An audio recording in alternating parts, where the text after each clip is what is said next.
Bapa dan Putra dan Roh Kudus. Amin. Allah yang penuh kasih, Engkau peduli dengan kami.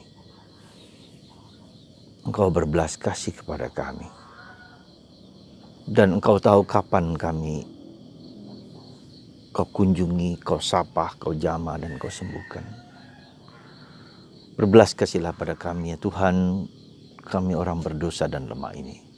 Ampunilah dosa kami, supaya kami Kau sembuhkan dari segala macam sakit, penderitaan, dan apapun juga.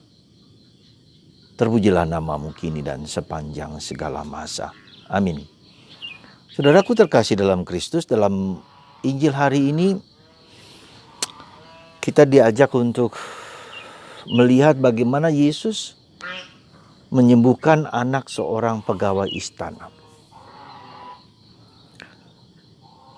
Dan Yesus menyembuhkan tidak dengan datang, dalam tanda petik disentuh, dijamah secara fisik, tapi Yesus mengatakan, pulanglah anakmu sembuh.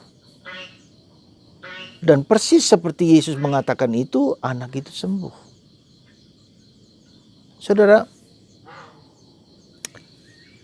kesembuhan itu sekali lagi mengatasi ruang dan waktu. Dan itu merupakan hak privilege Tuhan Kristus. Mengapa Yesus hanya menyembuhkan pegawai kerajaan itu, anak pegawai kerajaan itu? Padahal begitu banyak orang yang datang kepadanya, mengitarinya, berada di sampingnya. Tapi kenapa hanya satu orang itu? Dan ini merupakan misteri yang menurut saya seringkali muncul dalam pengalaman hidup kita. Mengapa doa kita tidak disembuhkan? Mengapa doa kita tidak dikabulkan? Mengapa orang harus menderita 38 tahun? Mengapa orang harus menderita pendarahan? Mengapa begitu banyak, meskipun kita sudah berusaha berdoa dengan berbagai macam cara? Kenapa Tuhan? Pertanyaan-pertanyaan yang sangat fundamental yang kita alami setiap hari ini merupakan suatu yang dialami oleh setiap orang.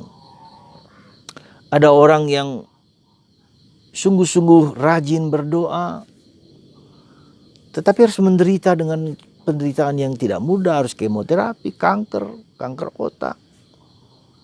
Ya, jadi sekali lagi kita mau tahu apa yang mau kita sampaikan adalah misteri kehendak Allah. Allah mempunyai wewenang, mempunyai hak, di mana hanya dia yang bisa melakukan, dan kita tidak mengerti kenapa dia. Mengapa orang harus menjalani peristiwa kematian ketika masih muda? Mengapa orang harus mengalami perpecahan dalam keluarga karena soal warisan dan seterusnya? Banyak sekali lagi. Ya, nah saudaraku terkasih dalam Kristus, mungkin sekali lagi ini misteri kehendak Allah, misteri ke penyelenggaraan ilahi, misteri keselamatan. Ya. Dan kita tidak bisa menuntut, mengontrol, mendikte Tuhan. Ya. Saudara, seperti halnya dalam bacaan pertama hari ini, kita mendengar bagaimana Tuhan menciptakan Yerusalem baru, menciptakan langit dan bumi yang baru. Dan inilah arah hidup kita. Jadi mari kita melihat hidup itu bukan hanya sekedar saya menderita, saya susah, saya sakit, saya tidak. Tetapi dilihat dalam perspektif tata keselamatan, sejarah keselamatan hidup kita. Kita datang, kita diberi, kita diciptakan, kita hadir di dunia pasti mempunyai maksud dan tujuan dalam tata keselamatan Allah. Ya. Nah, maka dalam tata keselamatan Allah itu kita harus masuk ke dalam hati Allah, ke dalam rencana Allah bagi hidupku. Ya. Nah, bagaimana kita tahu rencana Allah dalam hidupku? Lihatlah hidupku sendiri. Apakah aku bersuami, beristri, apakah aku sebagai imam? Dan di situ kita melihat, kita menjalani apa yang bisa kita jalani. Ya. Melakukan yang terbaik, melakukan yang benar, melakukan yang kudus, melakukan yang mulia. Ya. Dan itulah di dalam perspektif perjalanan itulah Tuhan menuntun kita, menunjukkan kepada kita apa yang harus kita lakukan dalam tata keselamatan itu. Nah, kita juga mengalami kesulitan-kesulitan, salib, penderitaan, penyakit apapun juga, ya. Nah, di situ Tuhan mempunyai wewenang, apakah disembuhkan, apakah tidak, apakah dibiarkan berjalan terus. Nah, inilah suatu proses yang menurut saya adalah suatu proses transformasi, suatu proses internalisasi, suatu proses pengendapan untuk bisa memasuki ke hati Allah, kepada kehendak Allah, kepada rencana Allah, kepada kuasa Allah, ya. Jadi hidup kita adalah proses untuk mengerti, memahami kehendak Allah dan membiarkan Tuhan bekerja lewat diriku dengan segala jatuh dan kelemahan dalam kekurangan, keterbatasan. Ya. Nah, kita bisa melihat contoh yang paling bagus adalah Abraham. Abraham dipanggil. Ya, aku akan memberikan kepadamu keturunan sebanyak bintang di langit, sebanyak pasir di laut. Ya. Dan akan tanah yang kuberikan adalah tanah subur, ya, dengan susu dan madu. Tapi apakah janji itu, ini janji keselamatan, ini janji Yerusalem baru, ini keabadian, ya, seperti dalam bacaan pertama ini menciptakan keabadian hidup kita, ya. Apakah Abraham berhasil? Tidak juga. Dia harus berjalan dari Irak, ya, berjalan dalam perjalanan itu, ya. Dia harus berkelahi dengan bangsa-bangsa di sekitar, ya. Dia juga bertanya bagaimana ini karena istrinya sudah tua, di mana dia gagal juga tidak mampu mengerti kehendak Allah, di mana dia istrinya menawarkan Hagar sebagai orang Arab itu, dan seterusnya gagal, sampai juga kemudian lahirlah dari istrinya yang tua itu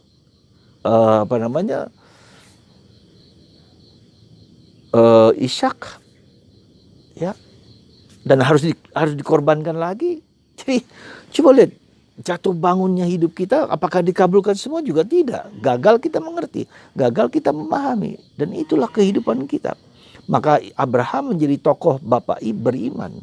Bagaimana beriman itu dalam kesulitan kita, dalam penderitaan kita, dalam apapun yang kita alami, akhirnya kita hanya bersandar kepada kehendak Tuhan. Kita tidak bisa mendikte, mengontrol Tuhan. Dan itu juga yang terjadi pada Yesus, pada Bunda Maria, pada Santo Yosef. Kenapa Santo Yosef harus membawa Maria ke Mesir? Kenapa harus begitu? Dia kan Allah, dia kan Tuhan mengendaki itu.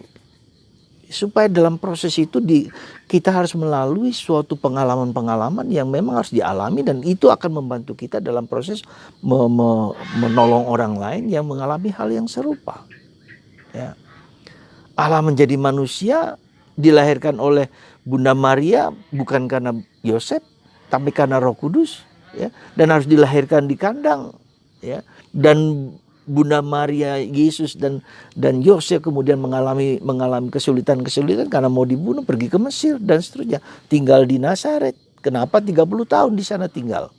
Untuk mengalami masa biasa dalam hidup 30 tahun, masa yang tidak ada gelombang, tidak ada macam-macam hal harus dijalani, ya, di dalam ketenangan, dalam keheningan dan kesunyian, dan mengerti apa yang menjadi kehendak Tuhan. Sampai Bunda Maria mengatakan kepada Yesus, anggur habis. Lalu terjadilah mujizat di Kana, mujizat yang pertama. Meski mungkin saya yakin bahwa Yesus mau mengadakan mujizat juga di dalam dalam keluarga Maria dan Yosef. Ya, dan kita ketahui Yosef kemudian meninggal di bangkuan Yesus. Jadi ini semua kenapa harus begitu? Mengapa begitu? Bukan mengapa begitu, tapi kemudian mengapa kita harus belajar. Sekali lagi belajar mengikuti kehendak Allah.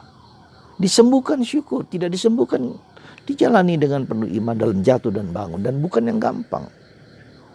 Dan itu dilalui oleh Yesus, dilalui oleh Bunda Maria, dilalui oleh Santo Yosef, dilalui oleh para kudus lainnya, dan dilalui oleh kita semua. Semoga Tuhan berkenan menyembuhkan kita dari segala macam penyakit, dari segala penderitaan. Tetapi kita harus melewati masa-masa sulit, ya, masa-masa yang tidak mudah. Ya, kemarin kita merayakan tentang peristiwa anak yang hilang. Bagaimana Bapa mengizinkan dia mendapatkan anak yang anak bungsu itu, mendapatkan bagian hartanya. Apakah itu milik dia? Tidak bisa. Tapi dia mengaku itu miliknya. Dijual, dibuang. dan harus mengalami masa titik nadir, titik kekosongan, sampai dia mengalami Tuhan yang baik. Perjalanan hidup kita seperti itu. Kembali ke Tuhan dengan kerendahan hati dan kerapuhan, dengan ketidakberdayaan. Semua terjadi dan terjadi supaya kehendak Tuhan diwujudkan. Semoga Anda dan saya semakin mengerti, memahami misteri penderitaan, misteri kehidupan, misteri kesembuhan, apapun juga. Tuhan memberkati Anda hari ini, selalu dengan keterbukaan yang besar, menerima kehendak Tuhan, menjalaninya dengan penuh kasih sayang dalam Bapa dan Putra dan Roh Kudus. Amin.